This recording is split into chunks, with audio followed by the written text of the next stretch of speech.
지난 주말 미국이 주가가 이제 고개를 숙이고 이번 주부터 뭐 우리 시장은 마찬가지죠. 예, 우리 시장도 마찬가지로 고개를 숙여가지고 이번 주에 대해서 상당히 이제 전망이 어둡습니다. 그런데 어둡다기보다는 전형적인 조정 시즌으로 이제 들어갑니다.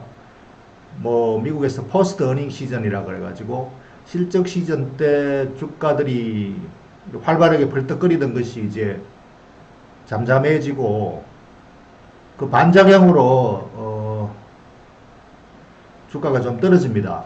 그러니까 이걸 조정 시즌이라고 하는데, 이 조정 시즌을 어떻게 대응하느냐, 주가가 떨어지면은 왠지 이제 불안해지고 매도 심리가 강해지죠. 그래서 이런 것들을 현명하게 대처해 나가는 전략이 필요합니다. 그런데 사실 투자자에게는 전략이 필요 없습니다. 그죠?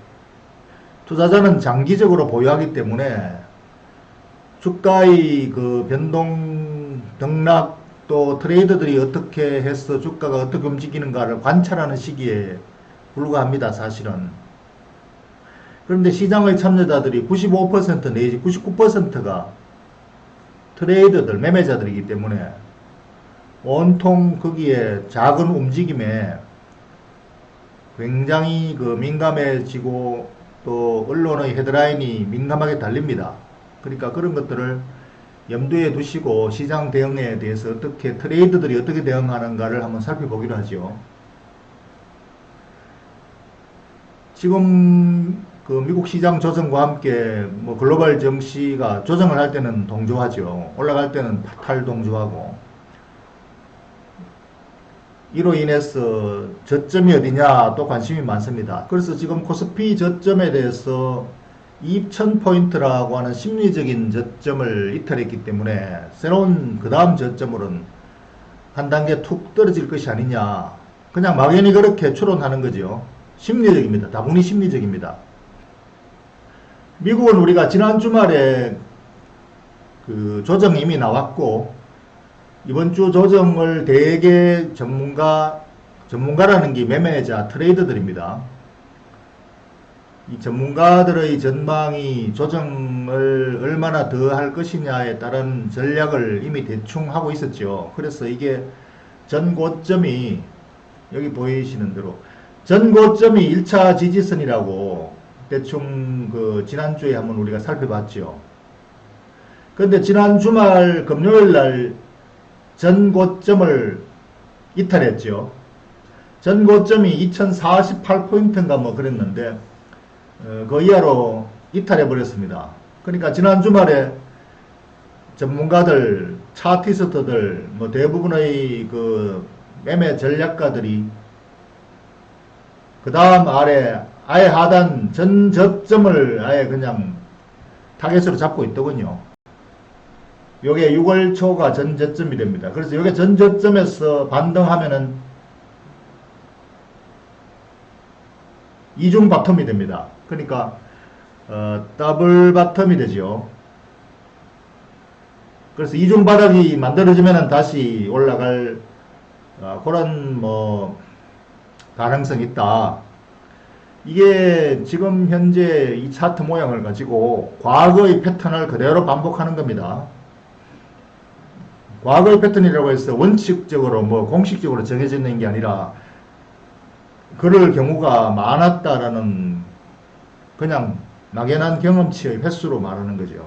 이러한 변동폭이 크게 나오면은 코스피 시장도 다분히 심리적으로 영향을 크게 받겠죠.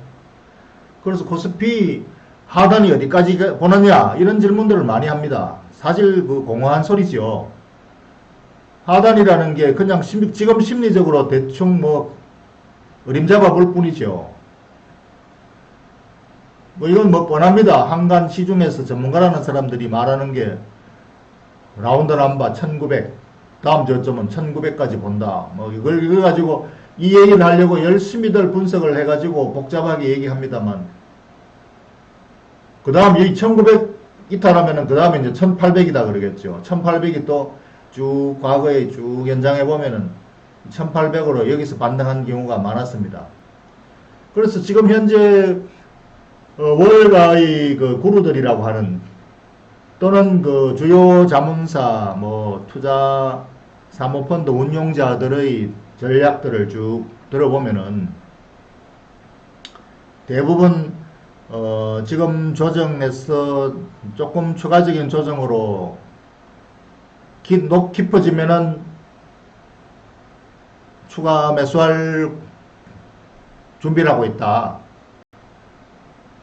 똑같은 얘기입니다. 언제나 조정기에 나오는 전략가들의 펀드 운용자들의 전략은 조정의 폭이 좀 깊어지면은 중 확대, 강세장에서 현금 확보해놨던 걸 갖다가 다시 재매수하는 그런 전략을 항상 하고 반복하고 있습니다. 조정할 때 매수하려고 준비하고 있는 종목들은 어떤 것이냐 하니까 대부분 기술주입니다. 왜냐하면 4차 산업혁명의 큰 그 흐름이 거기가 대로거든요. 그러니까 언제나 이 조정기에는 그런 종목들이 조정폭이 크고 또 가야 될 길은 그 종목들이 또 앞장서기 때문에 역시 그런 종목들이 조정이 좀 더 깊어지기를 기다린다. 이렇게 지금 상황이고, 그 대표적으로 지금 그러한 4차 산업혁명 기술주 클라우드주의 대표적인 게 알파벳, 구글이죠. 트레이더들이 어떻게 하느냐? 뻔합니다. 이 채널을 가지고 만들어 놓고 저점이 높아지고 고점이 높아지고, 그래서 이거는 앞으로 계속 가는 모양이다 해가지고, 예를 들어서 상반기에 이 채널 상단으로 쫙 올라가는 점 꺼놓고 밑으로 하단에 점 쭉 꺼놓고 여기에서 채널 하단이 다 매수 타이밍이죠. 박스권 매매하는 게 다 이런 식이죠. 그래서 그게 트레이딩이기 때문에 우리가 지수의 저점을 보는 것도 마찬가지입니다. 이건 사실상 새로운 바닥이 어딨냐 얘기하지만 이건 다분히 심리적인 거예요. 그래서 지금 S&P 500 차트하고 코스피 차트를 겹쳤습니다. 겹쳐보니까 자, 지금 미국이 굉장히 공포스럽습니다. 그죠? 많이 올랐으니까 조정이 뭐 깊어진다, 전저점까지 간다 그러는데, 이렇게 툭 떨어지면은 앞으로 뭐 5% 더 떨어져야 되는데, 이러면 우리가 상당 심각하게 지금 벌써 저 2000포인트 깨졌단 말입니다. 보니까 2000포인트 깨졌으면은 밑으로 얼마나 떨어질까? 1900, 1800, 1900 뭐 이렇게. 저 재료보면 뭐합니까? 그러니까 1900 오면은 사겠습니까? 못 사지요. 1800 떨어진다 그러는데 1800 또 못 사고. 그래서 지금 트레이더들이 손절매하고 다시 저점에서 매수한다고 팔고 떠나야 되는지 비상구로 나가야 되느냐 얼마나 고민을 많이 하겠습니까? 아무 쓸모없는 고민이에요. 그래서 이게 과거 차트를 보세요. 작년 말에 미국 차트가 팍 꺾였을 때 우리가 세계 같이 조정받아서 이때 이미 1900, 1800, 2000이 깨졌었죠.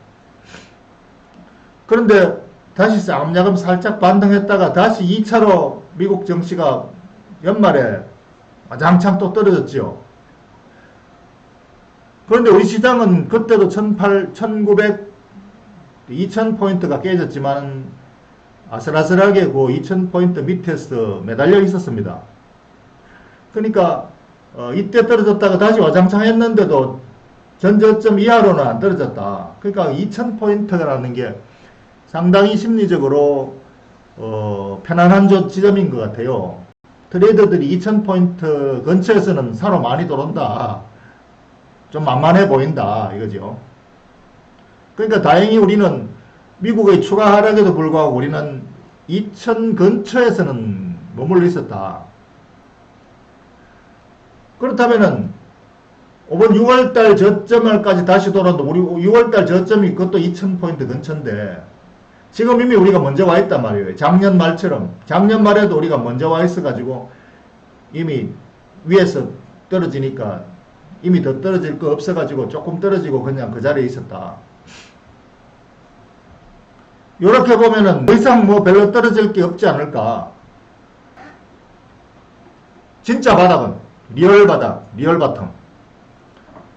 우리가 그 보는 심리적인 바닥은 흔히 차트로 분석하는 바닥인데, 리얼 바닥은 사후적으로 확인됩니다. 사후적으로 확인되는 건 뭐냐? 매도자의 잔고가 떨어졌을 때, 더 이상 팔 매물이 없을 때, 팔고자 하는 사람이 이제 2000포인트 이하로는 나는 안 팔겠다. 이럴 경우에는 더 이상 별로 떨어질 게 없다 이거죠. 그러면은 작년 말에 2000포인트 이하로는 별로 안 팔겠다라는 게 한번 검증이 됐다면은 요번에도 추가 하락폭은 별로 뭐 더 이상 팔 매물이 없어서, 외국인들도 최근에 매도가 지난 주말에는 좀 많이 나왔지만 추세적으로 본다면은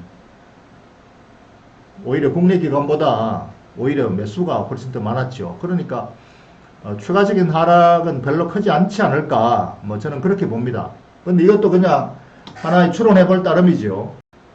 나는 아무 상관없는 일인데 남들 뛰어내리면 나도 같이 뛰어내리고 싶어져요.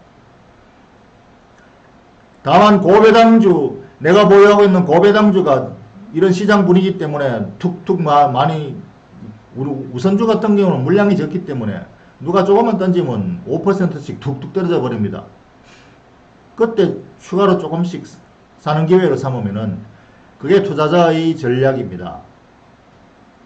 시장 요인 때문에 수급이 갑자기 뭐 누가 툭 던지면 툭 떨어지거든요. 그때 잽싸게 주워 담으면은 그게 하나의 전략이죠.